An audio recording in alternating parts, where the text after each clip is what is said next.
Let's take you back to Denver, across the hall somewhere. I don't know where they are. Anthony Edwards after a 43-point game, and Mike Conley with the Timberwolves up 1-0. Stuff in the second half of the year was often a struggle, especially offensively. This is 2 games in a row now, playoff games, where you've closed it out by getting good looks. What is the biggest thing that's evolved, you think, for this team to get to the point where you can execute so well offensively down the stretch? I mean, just the whole team. We trust each other. You know, it doesn't matter down the stretch who takes the shot. Just find an open guy. Everybody put the work in, so, you know, and I trust my teammates, so for sure I can't wait to pass it to them if they're open. You want me to answer that too? Yeah.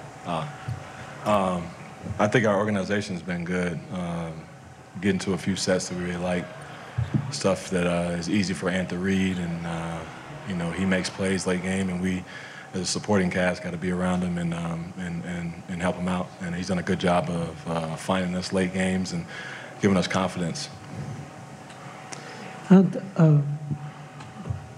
Ant Finch has talked about how important starts are to the game. You come on, you got 13 points in the first couple minutes of this game. What did you have right away out of the jump here?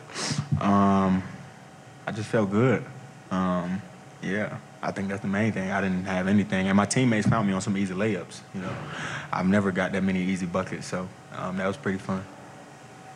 And how important is that mentality of yours before this game, before facing the champions, the actual champions? So how important is that mentality for you and for the team? How do you take that mentality to them? I mean, I lost to these guys last year, you know, and they are the defending champs. They're a hard team to beat. Great team. They got great players. They got the best player in the league with Nikola Jokic. To me, they got the best closer with Jamal Murray, the best three-point shooter with Michael Porter Jr. So it's tough to beat this team. It's not just my mentality; it's the team mentality. We come in and you know we know it's going to be a war, and you know we just play within the game and just stay within the game. They make runs. We know we got to make our runs and just fight, man. It's going to be a fight. Mike, Nikhil said in the locker room the other day that you wait to score. And was the second half one of those occasions where you knew you had to come out and be a scorer and be a much more aggressive? Yeah, no, Ant was shooting all the balls in the first half. So it was hard to get a rhythm. No, but you know, you just gotta play with the flow of the game. You know, he had it going, got us out to an early lead, and for me, you know, I'm comfortable, you know, waiting until the second half, and I've done that a lot throughout my career. I've done that a lot this season. You know, the guys trust me to do that and be aggressive. They all tell me to shoot more and look for my shot more, and tonight was one of those nights. But, Ant, you're also one of those people, everybody's saying you're trusting your teammates. When your teammates were as cold as almost everybody was in the first half, does that make it harder when you know you're on? Make what hard? Make it harder to get off the ball? No. No, not at all. I mean, these guys going to make shots. I mean, everybody going to miss shots. I'm going to miss shots. I'm not going to make all my shots. I don't care how many shots they miss. If they're open, I'm going to pass it every single time. I see the work that they put in, you know. So, yeah, I don't care how many shots you take, make, or miss. I'm going to throw it to you if you're open. And the team challenge is obvious. You're coming into the opposing players' building and then the defending champs. Is there any part of the individual challenge that speaks to you, that gets you excited? I mean, you're going up against a team that has the guy considered the best player in the league, reigning Finals MVP, could win a third MVP this year. But you have something to say for how you can play. I mean, does that excite you at all? Yeah, I mean, for sure. Going against the best player in the world is always fun. Going against the best team in the world is always fun. And like I said, man, they're well coached. They're disciplined. They're not going to beat themselves.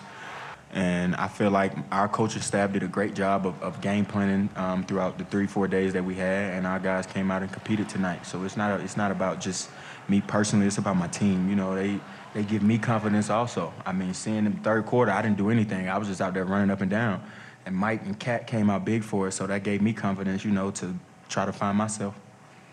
And you had a big game, but your sixth man of the year came up big time for you guys tonight. Talk about what you saw from Nas tonight in that second half, and what he did for you guys. He stayed patient. You know, it's a lot of growth within Nas, man. Like, He didn't check out the game. He wasn't worried about his makes or misses. He just kept playing. And I think defense got him going tonight. Coach told him to start fronting, and he started fronting. We got a couple steals. He was able to get out, get some putbacks, play off the catch. He played within the flow tonight. He didn't let nothing bother him as far as the game not going his way. And eventually it'll come to you, man, if you be patient. And he did that, man. And he came up big. He was the reason we won tonight. Obviously, this is for both of you guys. This franchise hasn't been at this stage in 20-plus years. How much of this do you guys relish introducing the Timberwolves against the champions in their building in this, sort of environment?